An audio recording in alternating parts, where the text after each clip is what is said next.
नमस्कार, good evening. Money गुरु में आपका स्वागत है। आज बातचीत होने जा रही है इंश्योरेंस मार्केट पर। शो में पार्टिसिपेट करने के लिए स्टूडियो में हमारे साथ मौजूद हैं यशीष दहिया साहब, CEO PolicyBazaar.com। गुड इवनिंग, आपका स्वागत है शो में यशीष साहब।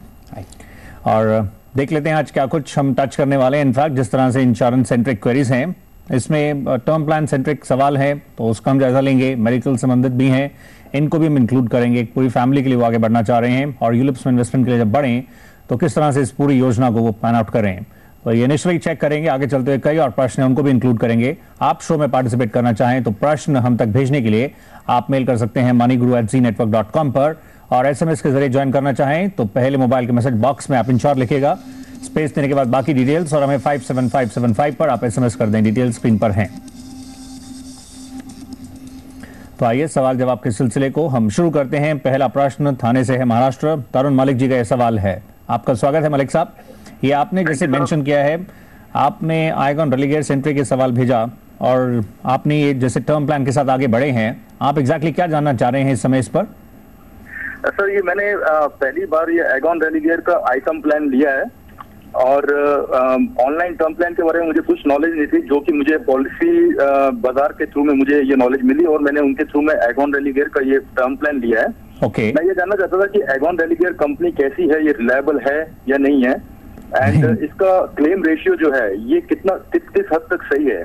ओके, आपको राय दिलवाते हैं। देखिए, आपने अगर एक जो मैंने ये सिलेक्ट किया, ये मेरा सही है या मुझे HDFC क्लिक टू प्रोटेक्ट जो थी स्कीम में जाना चाहिए?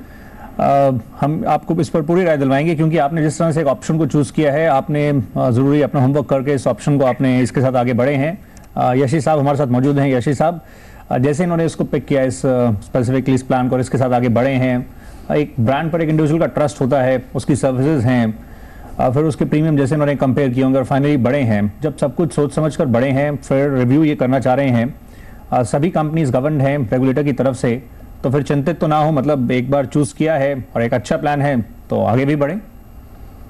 तो मेरे हिसाब से एगॉन रेलिगेयर का जो कंपनी का स्टैंड है वो काफ़ी स्ट्रॉन्ग है। एगॉन दुनिया की लार्जेस्ट इंश्योरेंस कंपनीज में से है, डच कंपनी है एगॉन, और रेलिगेयर ग्रुप को सब लोग जानते ही हैं। रेलिगेयर ग्रुप की बहुत सारी कंपनीज हैं और काफ़ी सॉलिड ग्रुप है इंडिया का। बिल्कुल। जहाँ तक लाइफ इंश्योरेंस कंपनीज का सवाल है और एक दूसरे से बीच में कंपैरिजन का सवाल है, देखिए रेगुलेटर ये इंश्योर कर रहा है कि जो भी रिस्क वो राइट कर रहे हैं वो उस रिस्क को संभालने के लायक हों और उसके लिए उनके पास पैसा हो।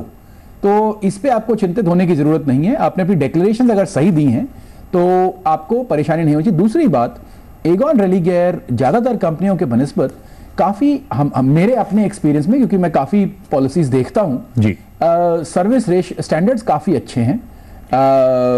मैं कहूंगा बेटर हाफ में तो जरूर हैं, शायद बेटर क्वार्टाइल में हैं, मतलब पहली 25% उन कंपनी में जो सर्विस स्टैंडर्ड काफी अच्छा है। अच्छा, इसमें यशीष साहब जैसे जानना चाह रहे थे इसका जो क्लेम सेटलमेंट जिस तरह से रहा है, क्योंकि वो तो काफी हद तक जो केसेस रहे थे इंडिविजुअल उस पर डिपेंड करता है, सब कुछ प्रॉपर्ली डिस्क्लोज हो, एक जेन्युइन केस हो तो वो आगे भी बढ़ता है। अदरवाइज कई बार इंडिविजुअल्स प्रॉपर्ली इन्फॉर्मेशन इनिशियली नहीं देते, बाद में कई तरह की प्रॉब्लम्स रहती हैं, तो वो तो case to case generally depend करता है। उसको किस रूप में, जैसे आप बता रहे हैं इनकी सर्विसेज जब आप इंडस्ट्री स्टैंडर्ड से कंपेयर करते हैं, आपने अच्छी पाई हैं, मतलब कैसे कि इंडिविजुअली फिर फाइनली एक कॉल लेनी चाहिए कि इंडिविजुअल को? देखिए, जहां तक एगॉन रेलिगेयर का सवाल है, जो इन्फॉर्मेशन मुझे मिली है, जो उनकी ऑनलाइन प्लान है, वो आज तक 8 क्लेम आए हैं जी, जिसमें से एक रिजेक्ट हुआ है। और वो एक क्यों रिजेक्ट हुआ है, उनकी वेबसाइट पे बहुत क्लियरली उन्होंने लिखा हुआ है, वो एक फ्रॉड क्लेम था। बाकी उन्होंने कोई क्लेम आज तक रिजेक्ट नहीं किया है अपनी ऑनलाइन पॉलिसीज के ऊपर। जो उनका ऑफलाइन पॉलिसीज होंगी वो बिल्कुल अलग है और उसको क्लेम रेशियो में लेने का कोई मतलब नहीं है कि ऑनलाइन अलग से लिखी जा रही है। आई टर्म पॉलिसी जो है उस पे 8 क्लेम हुए हैं और उसमें से एक रिजेक्ट हुआ है और उसका कारण उनकी वेबसाइट पे लिखा हुआ है। यशीष साहब, तो आपने मिस्टर मलिक के लिए एब्सोल्युटली बैंग ऑन, एकदम क्लियरली जो तथ्य हैं वो रख दिए हैं। हम उम्मीद है आप इससे सेटिस्फाइड होंगे। तो अब आप ऑल द बेस्ट, इसके तहत आप आगे बढ़ें और आगे भी हम आपके फीडबैक का इंतजार करेंगे। नेक्स्ट क्वेरी की ओर मूव करते हैं। ये मोहम्मद तारिक खान साहब की तरफ से लखनऊ से है और ये सवाल जो है ये जानना चाह रहे हैं, इनकी एज 23 है। हम स्क्रीन पर क्वेरी लेते हैं और इनसे कॉन्टैक्ट भी स्टैब्लिश करेंगे, चेक करेंगे एग्जैक्टली इनका क्या सवाल है। सालाना इन्होंने मेंशन की है और जिस तरह से अब इसमें इन्वेस्टमेंट के बारे में सोच रहे हैं, आप हमें कुछ निचली बता सकते हैं, आपने अभी एज ऑफ नाउ जिस तरह से हम देख रहे हैं, आप यंग हैं, आपने सिर्फ सोचा, बहुत अच्छी बात है। ये पहला कदम होगा इंश्योरेंस में, या आपने टर्म प्लान या जिस तरह से कुछ आपने लिया है इंश्योरेंस का कोई प्रोडक्ट पहले? जी आप लाइन पर हैं तारिक साहब? जी मैं लाइन में हूँ। हाँ तो तारिक साहब बताइए, ये आपका पहला कदम है बीमा क्षेत्र की तरफ? जी एक्चुअली मेरा क्वेश्चन ये था कि जो मेरी पीटीसी और 3 लाख है मैंने मेंशन किया है। जी हेलो जी हम सुन पा रहे हैं, प्लीज बताइए। हाँ तो मुझे ये पता करना था कि मेरे लिए कौन सी बेस्ट पॉलिसी रहेगी। ये आप क्यों लेना चाहते हैं पॉलिसी? एग्जैक्टली क्या गोल है, किसको अचीव करने के लिए आप इसके तहत आगे बढ़ना चाह रहे हैं? इन्वेस्टमेंट पर्पज रहेगा सर। इन्वेस्टमेंट, तो आइए राय दिलवाते हैं। इन्वेस्टमेंट के कई सारे विकल्प हैं और आप जिस एज ब्रैकेट में हैं उसमें रिस्क भी लिया जा सकता है और रिस्क लेना भी चाहिए बेटर रिटर्न्स के लिए। इसको कैसे पूरी इस जर्नी को प्लान आउट करें जो कि एक लंबा सफर होगा, यशी साहब उसमें हेल्प करेंगे। यशी साहब स्टेप बाय स्टेप कैसे इसको सफर को तय किया जाए? देखिए मेरे हिसाब से इन्हें मार्केट लिंक्ड प्लान्स में इन्वेस्ट करना चाहिए और इन्हें long term market linked plan में इन्वेस्ट करना चाहिए। इस समय 3-4 प्लान हैं जो कि बहुत लो कॉस्ट हैं और जिसमें अच्छे रिटर्न मिलने का चांस है, स्पेशली लॉन्ग टर्म में। एगॉन रेलिगेयर का प्लान है आई मैक्सिमाइज, बजाज का प्लान है आई गेन, एक आध और प्लान्स भी हैं इस एरिया में ऑनलाइन। FLA अवीवा का प्लान है एक, FLA करके, फ्रीडम लाइफ एडवांटेज। ये 3 प्लान्स हैं जो कि काफ़ी लो कॉस्ट हैं, मार्केट लिंक्ड हैं, लॉन्ग टर्म है। मैं लॉन्ग टर्म मार्केट लिंक्ड क्यों बोल रहा हूं? अगर आप पिछले 20-30 साल देखेंगे तो आपको मार्केट ने एवरेज 17-18% रिटर्न दिया है जो कि FD से बहुत हाई है और FD का रिटर्न हमेशा लोअर रहेगा मार्केट से। पर 2-4 साल के लिए अगर आप इन्वेस्टमेंट देखेंगे तो आपको उतार चढ़ाव दिखाई देंगे।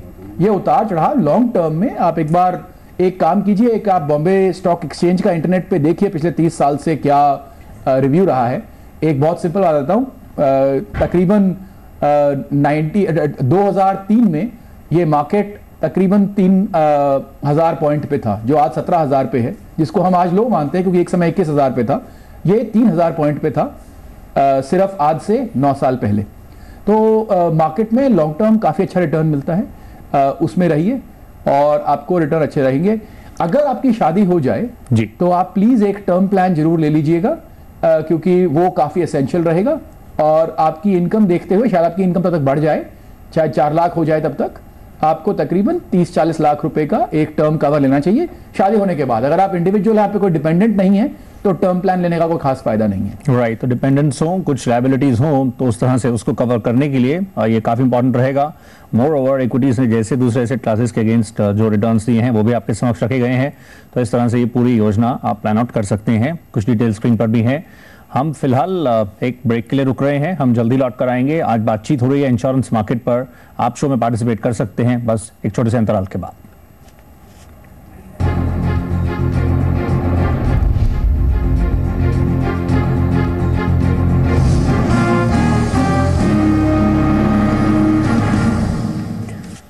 Welcome back. आज बातचीत इंश्योरेंस मार्केट पर हो रही है। शो में पार्टिसिपेट कर रहे हैं पॉलिसी बाजार से यशीष दहिया साहब, और अगला प्रश्न जो हम शामिल कर रहे हैं, नेक्स्ट क्वेरी कर्नाटका से है, गुलबर्गा से, और चेतन कदमानी इस समय लाइन पर हैं।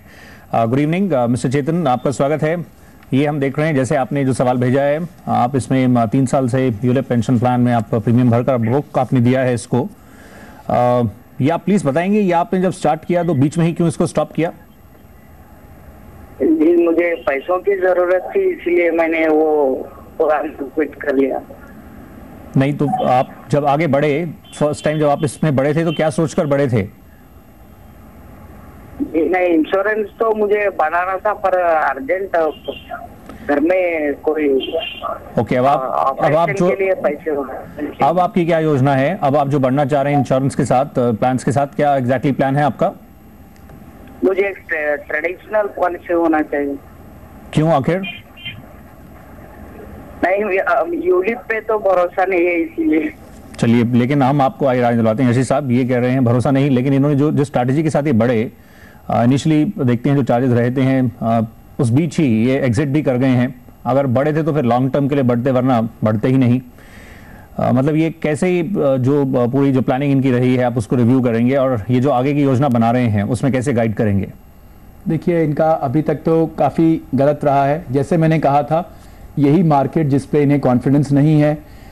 ये 2003 में 3000 पॉइंट पे था, आज 17000 पॉइंट पे है। 2008 में एक समय ये 21000 पॉइंट पर भी था। तो आज अगर ये पिछले 3 साल में या 4 साल में रिव्यू करेंगे तो मार्केट डाउन गए हैं, लेकिन मार्केट 10 साल में डाउन नहीं जाते। मार्केट 10 साल में हमेशा ऊपर ही गए हैं। हिस्टोरिकली देख लीजिए, आप पिछले 40 साल देख लीजिए, किसी भी मार्केट को देख लीजिए दुनिया में, तो मार्केट हमेशा रिटर्न आपको फिक्स्ड इनकम से ज्यादा देगा। और अगर ऐसा नहीं होगा तो फिक्स्ड इनकम अपने आप कम हो जाएगी, क्योंकि फिक्स्ड इनकम में गारंटी इन्वॉल्व है। कोई भी आपको गारंटी देगा तो वो तभी देगा जब कोई और उससे फालतू कमा रहा होगा, नहीं तो पॉसिबल नहीं है। तो जो गारंटीड प्रोडक्ट्स हैं या जो ट्रेडिशनल प्रोडक्ट्स हैं उनमें रिटर्न्स हमेशा कम रहेगी। एक और बात बताता हूं कि ट्रेडिशनल रिटर्न्स में आज के दिन में मार्केट में कमीशन रेट्स भी बहुत हाई हैं, तो जो डिस्ट्रीब्यूशन कॉस्ट है वो बहुत हाई है, जबकि मार्केट लिंक प्रोडक्ट्स में अभी वो नहीं रहा है। मार्केट लिंक प्रोडक्ट्स में डिस्ट्रीब्यूशन कॉस्ट 2010 सितंबर से पहले हाई था, अब बहुत कम हो चुका है जब से आईडिया के नए नॉर्म्स आए और मार्केट में नए नॉर्म्स आए हैं। और इसका एक प्रूफ ये है कि 2010 सितंबर के बाद यूलिप बिकने ऑलमोस्ट बंद हो गए या बहुत कम हो गए। वो इसीलिए कम हुए क्योंकि डिस्ट्रीब्यूटर्स ने उन्हें बेचना बंद कर दिया है। अच्छा, इसलिए कम नहीं हुए कि वो प्रोडक्ट खराब हो गया। और आपको एज अ इन्वेस्टर मेरे हिसाब से या तो मार्केट लिंक प्रोडक्ट में जाना चाहिए। अगर आपने गारंटी रिटर्न में ही जाना है तो अपना पैसा फिक्स डिपॉजिट में डालिए। आप इंश्योरेंस में क्यों डालना चाहते हैं? अगर आपने इंश्योरेंस लेना है तो आप टर्म इंश्योरेंस लीजिए, तो आप पैसे का बहुत अच्छा इस्तेमाल कर सकते हैं। आपके 10,000 रुपए हैं, उसमें आप 6,000 रुपए एक फिक्स डिपॉजिट डाल दिए और 4,000 रुपए का आप एक टर्म कवर ले लीजिए। आपको अच्छा खासा 30-40 लाख रुपए का टर्म कवर मिल जाएगा और ये मिलके आपका ट्रेडिशनल प्लान से बहुत अच्छा रिटर्न देंगे। राइट, क्योंकि ट्रेडिशनल में ज्यादा रिटर्न्स एक्सपेक्ट नहीं कर सकते। मोर ओवर, जैसे आप बता रहे थे, यूलिप नए नॉर्म्स जब से आए, रेगुलेटर की जो पूरी सोच थी इसको काफी इन्वेस्टर फ्रेंडली बनाने की, उस तरह से ये प्रयास किए गए, स्टेप्स लिए गए और चेंजेस किए गए। अभी कैसे एक्सेप्टेबिलिटी रही है मार्केट में अब जो बदलाव हुए हैं? क्योंकि इन्वेस्टर्स के जहन में, इंडिविजुअल्स की काफी हेजिटेशन थी जिस तरह से रेगुलेटर्स के बीच में जो खींचतान हुई थी। अब किस तरह से ये हम इस समय स्टैंड कर रही है इंडस्ट्री और कैसा रिस्पॉन्स इनफैक्ट मिल पा रहा है इंडिविजुअल्स की तरफ से? सर, प्रॉब्लम हमारे कंट्री में क्या है कि कस्टमर इंश्योरेंस नहीं खरीदता, उसको इंश्योरेंस बेचा जाता है। तो जब बेचा जाता है तो उसको वही प्रोडक्ट बेचा जाएगा जिसमें कमीशन हाई होगी, और यूलिप्स में कमीशन अभी लो हो गई है, तो इसलिए ट्रेडिशनल प्रोडक्ट बेचा जाता है। इसलिए क्या हुआ है, जिस दिन से यूलिप की कमीशन कम हुई थी उस दिन से यूलिप बिकने बहुत कम हो गए और ट्रेडिशनल प्रोडक्ट बिकने बहुत ज्यादा हो गए। ये तकरीबन सितंबर 2010 के आसपास हुआ था। बिल्कुल। आज के दिन में जो किसी भी डिस्ट्रीब्यूटर से बात करें 70-80% हर एक आदमी ट्रेडिशनल प्रोडक्ट बेच रहा है। पहले आप बात करते 70-80% यूलिप प्रोडक्ट बेच रहा था। तो अगर लेकिन कस्टमर खुद चुनेगा तो यूलिप प्रोडक्ट अच्छा है। और अगर आपको ट्रेडिशनल प्रोडक्ट लेना है तो मैं आपको जैसे एडवाइस कर रहा हूं वैसे कीजिए, अपना पैसा फिक्स डिपॉजिट डालिए, 5 साल के फिक्स डिपॉजिट डालिए, आपको टैक्स ब्रेक मिल जाएगा और अपना पैसा सीधा का सीधा एक टर्म कवर ले लीजिए, आपको जो ट्रेडिशनल प्लान का बेनिफिट है वो भी मिल जाएगा।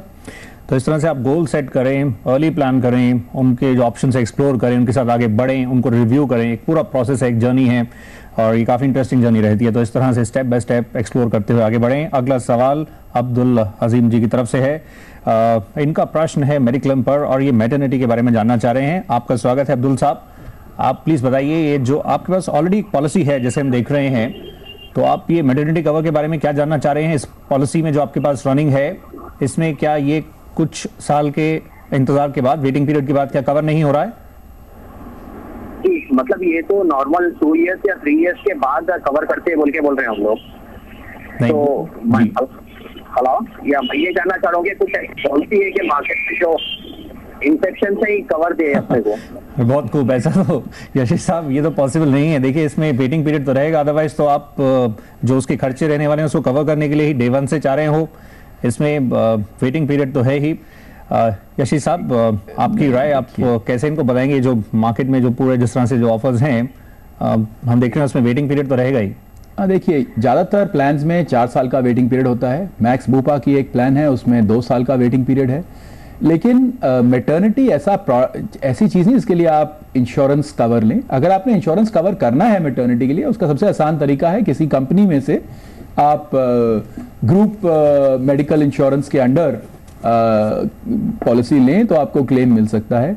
लेकिन मेरे हिसाब से मेडिक्लेम कोई क्लेम लेने के लिए प्लानिंग करने की, जिस चीज़ में आप प्लान कर सकते हो कि ये चीज़ होने वाली है और काफ़ी सुनिश्चित है, उसके लिए इंश्योरेंस नहीं होता साहब। इंश्योरेंस होता है उस चीज़ के लिए जिसका शायद हो शायद ना हो, और बहुत ज्यादा नहीं होने का चांस हो, बहुत कम चांस होने का हो। इंश्योरेंस होता है मौत के लिए, हेल्थ में कोई डिजीज आ गई उसके लिए, मैटरनिटी के लिए इंश्योरेंस नहीं होता, ये गलत सोच है। ये अनसर्टेनिटीज को कवर करने के लिए ऐसे है। अच्छा, मोर ओवर आपने ऐसे भी बताया ग्रुप मेडिक्लेम जो एम्प्लॉयर्स की तरफ से एम्प्लॉयज को ऑफर किया जाता है, लेकिन कुछ ऐसा भी ट्रेंड रहा है कि इसमें क्लेम रेशियो बहुत अधिक रहा है। पिछले दिनों जिस तरह से हमने देखा कई जगह इस तरह की रही हैं शिकायतें, उससे फिर ऑब्वियसली जो प्रीमियम्स हैं उस पर उसका इम्पैक्ट रहता है। मतलब इसको किस तरह से फिर वे करना चाहिए, और कहते हैं अगर आपका एम्प्लॉयर से है तो अपना इंडिविजुअल भी रखें, पता नहीं उस ऑर्गेनाइजेशन में कब तक हैं। मतलब ये एक पूरा एक कॉम्प्लेक्स रहता है, कैसे आप मतलब इसको एनालाइज करेंगे, कैसे बताएंगे? देखिए, ग्रुप मेडिकल इंश्योरेंस में इंश्योरेंस कंपनीज लॉस बना रही हैं इस समय।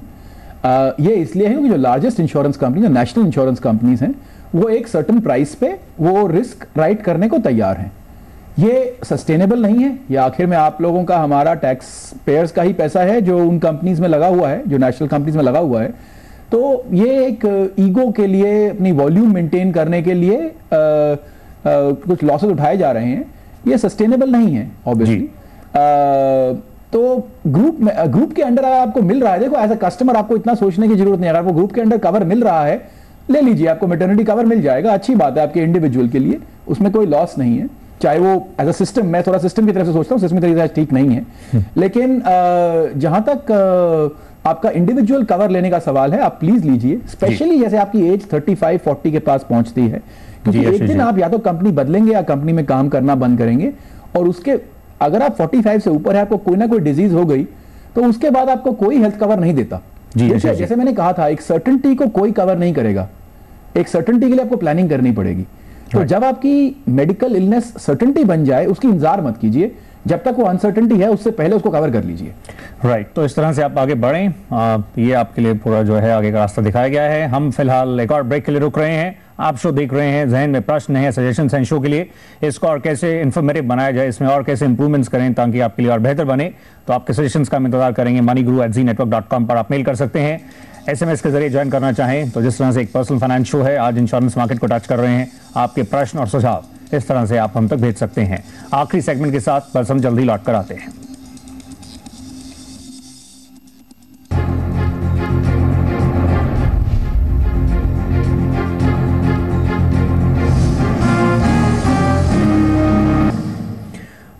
Welcome back. ये लास्ट सेगमेंट और अगला प्रश्न जो हम शामिल कर रहे हैं, ये चंडीगढ़ से SK शर्मा जी का मेल के जरिए। इनकी जो क्वेरी है ये कार इंश्योरेंस पर है। इनकी एक कार है जिसका इंश्योरेंस अब ड्यू है, इन्होंने लास्ट ईयर इनफैक्ट उसको बाय किया था और अपनी जो प्रेजेंट कंपनी है उससे सेटिस्फाइड नहीं है। यशीष साहब, तो ऐसे में जब ये आगे बढ़ें तो जो रिन्यूअल की जो डेट है उससे पहले थोड़ा सा इन्फॉर्म करते हुए आगे बढ़ें, मतलब उसको एक्सपायर ना होने दें, ये किस तरह से इसको तय कर सकते हैं? ऑप्शंस तो कई सारे हैं, ये पूरा डी-टैरिफ्ड है ये स्पेस, कैसे इस पर आगे बढ़ना चाहिए?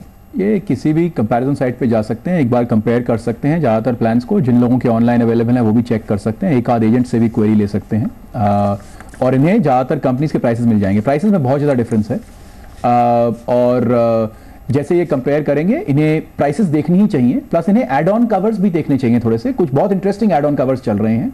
एक है डिप्रिसिएशन कवर, देखिए कैशलेस सेटलमेंट आप जानते हैं, लेकिन एक है डिप्रिसिएशन कवर। इसमें क्या होता है कि जैसे आपकी गाड़ी डिप्रिशिएट होती रहती है, वो कवर्ड रहती है, तो आपको अगर आपकी गाड़ी 3 साल पुरानी है और आपका एक्सीडेंट हो गया, आपको पूरा पैसा मिलेगा जैसे नई गाड़ी के लिए मिलना चाहिए था। आपका फुल डैमेज हो गया तो बिल्कुल नई गाड़ी वापस मिलेगी, तो आपको उसमें फायदा हो जाता है। अच्छा, और जैसे अगर इनको कोई NCB है 1 साल जैसे इनका हो गया, तो उसको भी ये नए उसमें ट्रांसफर कर सकते हैं? नए उसमें ट्रांसफर कर सकते हैं। मोर इंपॉर्टेंट, मैं उसी पे आने वाला था, एक और राइडर होता है नो क्लेम प्रोटेक्शन जी, नो क्लेम बोनस प्रोटेक्शन। किसी का 5 साल का नो क्लेम है, एक गलती से क्लेम आ गया, आपका पिछले 5 साल का जो नो क्लेम स्टेटस था वो खराब नहीं होना चाहिए, तो अगर आप एक नो क्लेम बोनस प्रोटेक्शन ले लेते हैं तो उसमें आपको फायदा हो जाता है, आपका वो बरकरार रहता है जो आपका नो क्लेम स्टेटस था। तो ऐसे से कुछ एक इंटरेस्टिंग राइडर्स हैं, इन्हें देख लेने चाहिए, अच्छा है। और प्राइस कंपैरिजन कभी भी कहीं भी कर सकते हैं, वो काफी आराम से हो सकता है जी। तो इसी नोट पर हम शो को वाइंड अप करना चाहेंगे। कई और क्वेरीज जिनको इंक्लूड करना चाह रहे थे लेकिन समय सीमित है, तो इसी नोट पर शो वाइंड अप। और यशीष दहिया साहब, थैंक यू आपका शो में पार्टिसिपेट करने के लिए, धन्यवाद। तो आज के इस कार्यक्रम में बस इतना ही। जिस तरह से आज हमने इंश्योरेंस मार्केट का जायजा लिया है, कल जब हम आपके समक्ष हाजिर होंगे तो कल बातचीत होगी रियल एस्टेट मार्केट पर। फिलहाल अभी के लिए बस इतना ही, नमस्कार।